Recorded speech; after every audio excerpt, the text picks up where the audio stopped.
Ed, let's see what's happening here. Are you guys leaving? Yeah, is that... Rolling.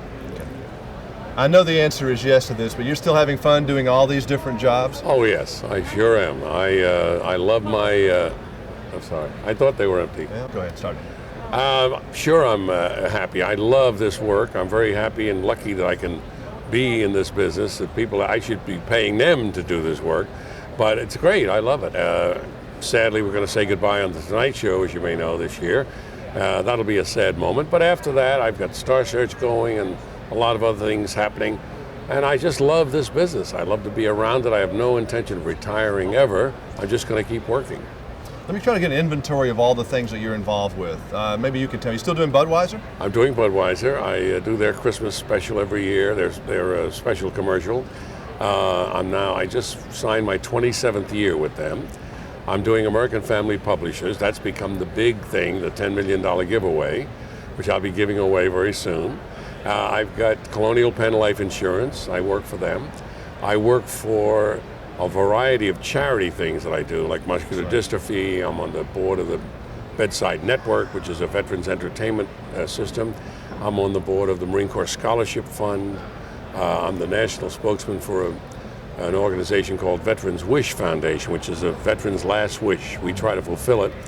And in fact, when I go back, I'll do the groundbreaking ceremony of a cottage that they've dedicated, the Ed McMahon Veterans Center, and that's for all the poor veterans that risked their life, or these guys risked their life, and then they were forgotten, kind of. So we're trying to remember them, and I do a lot of work with the Marine Corps. I'm very active with the Marine Corps, so I keep very busy. The list goes on and on and on. Yeah, it does all that. Is there I can't remember. Is there a number one job? I guess the number one job is the Tonight Show for now. When that ends, I guess it will become Star Search. And our hope on Star Search, as you may know, is to put it on Monday through Friday as a half hour, and then have an hour show on Saturday. So if that takes place, when we're very optimistic, that'll be my number one activity. But it's hard to say. I like everything, I like it all. Are you tired of the mayhem about the goodbye on the Tonight Show? I mean, it must be kind of a knot in your stomach. You kind of either wish it would be over or something. Halfway. We've got 46 more shows to do, and it's just kind of winding down slowly. We want to do great shows. We don't want to slough them off in any way. But it's, as you hammer those out, and all of a sudden it's 30 and it's 20, I mean, it's coming to the end. And to put it in perspective, that's after 5,000. So to give you an idea of what we've been doing out there. I've watched those warm-ups out in that audience, Yeah. And they're still basically the same, aren't they? It's still basically the same show, night after night. Oh, yeah. In other words, there's an old, great Pennsylvania Dutch expression I'm sure you've heard. If it ain't broke, don't fix it. And it ain't broke, and we're not fixing it. And a lot of people try to fine-tune beyond the need and get it too smooth or too slick or too done. And we don't. We have a kind of a loose format and very spontaneous, as you've seen it. So, ad lib, we never know where we're going. We just merrily go along, and hopefully things will happen, good things, and they do. But that keeps it nice and fresh and spontaneous and keeps us alive. How about those parodies I've seen on the Saturday Night Live? Do you like those, or do they make you mad, or what? I haven't seen that many. Only one I've seen is the one where he's a combination of Arsenio Hall and Johnny Carson. Carsenio, I think it's called. Yes. And I saw the fellow that's me, and he's got my laugh down, and he's got my voice timbre, apparently.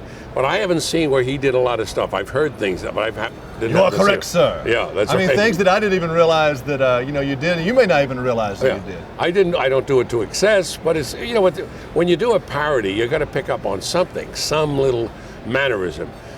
Rich Little, when he would do Carson, would always do the finger on the nose. Well, it gets to the point after you've seen that several times, you don't want to put your finger right because you figure you're doing a parody of yourself. But I go along, laugh the way I always laugh. If I say "you are correct, sir," then I'll say "you are correct, sir." It tore me up the first time I saw Carsenio. It really did. It made me crazy. I don't laugh out loud. I'm not a good laugher out loud. That killed me. Yeah. But your character, his character, made me laugh the most because I just never thought about those things that you did. So too. On Star Search, what has been the most rewarding thing about that? It must be fun watching the young people out doing their thing. Well, the young people, of course, capture your heart and your mind. You want to get involved with them and see what they do and how they get along afterward. But they're all, important to me. I love to watch Sinbad. I love to watch Dennis Miller. Sawyer Brown was just in my office the other day because they did the new Hot Country Nights program. And they came to see me. But they've been in touch with me since, for 9 years. They've sent me cards telling me where they are, what they're doing. Angela Teague keeps in touch with me. Lindetta was there this morning. You saw her. She keeps in touch with me. And it's great to follow along with their career. So it's hard to say, isolate one thing. I'm thrilled for all of them. And what I like about it, and I said this in the very beginning, I said, we've got to have an alumni. It's not just the winners. Just getting there, getting on that stage makes you very special and puts you in that elite group of alumni. And when you look at Sinbad didn't win, Dennis Miller didn't win, Tiffany didn't win. The list goes on of people that didn't win, but that are doing great. It's really, when you look at your career, you have done so many different things. I mean, when you sit there and started listing all those off, I mean, the Publishers Clearinghouse thing, I know it was just a job, but that's kind of turned into something that's very bizarre, isn't it? Yeah, it's crazy because that's what everybody talks about. I mean, everybody today that I've passed in this auditorium have said, where's my $10 million? And of course I have a standard answer, where are you going to be Friday night? Because that's when they're going to announce the winners. And it's great. I got a thing going with a little rapport, and it's fun. When you believe how thorough they are, I got one 2 weeks ago. It told me that Ed McMahon may have already won $10 million, and that giant prize will be awarded to you by Ed McMahon. Now, if that happens, you and I better get out of town immediately, all right? Yeah, Ed better get on his boat out of Marina Del Rey and go, woof, I better get away. He better be gone. Are we going to see Mr. Carson and you ever together again? I know there was a thing, the reason I'm asking that, I hadn't thought about it. There was some little blurb in the Hollywood Reporter or something, you were seen at lunch with him or something bizarre like that. I mean, you guys ever planned to work together? If you did, you wouldn't tell me maybe, but. Well, not that I have anything to tell. It's just, if the need arises, he'll call on me and I certainly will be there. When we first started, I made a statement to him. We started way back on Who Do You Trust 34 years ago. And I made this statement to him. I said, Johnny, I'll be with you as long as you need me. Now, I've lived up to that. Now, if he doesn't need me after May 22nd, that's fine. I fulfilled my end of the bargain. I was there 34 years. If he needs me, if he does especially, he wants me, I'll be happy to do it.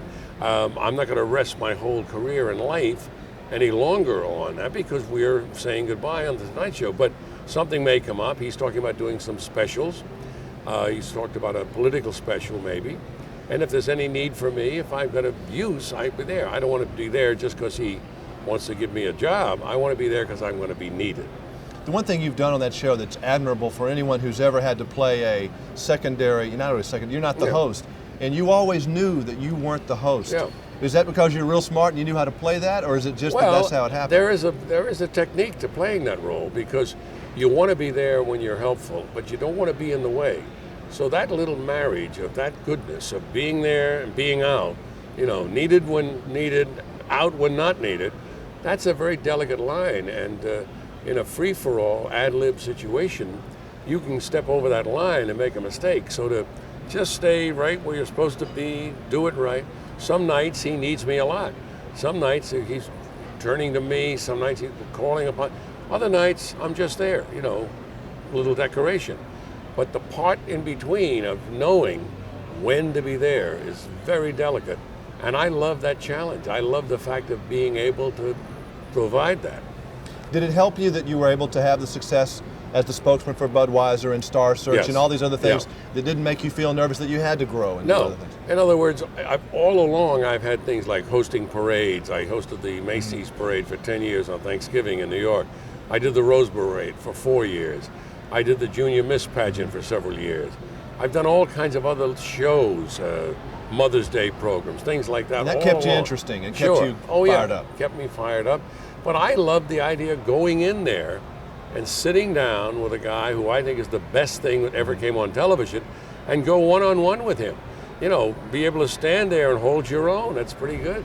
Is it still exciting, though, after 5,000, how many shows, when that Tonight Show theme goes off? I mean, the minute I hear that band, I could have the flu, I could have a headache, I could be sick.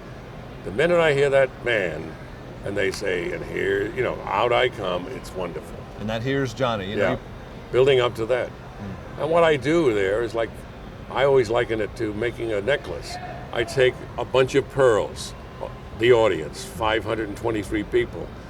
I string them together and make a pearl necklace, and I hand the necklace to Johnny. I say, here they are. Here's Johnny. I'm really saying, here's your audience, because I've gotten them focused on me, I've gotten some laughs out of them, and I turn that over to Johnny Carson.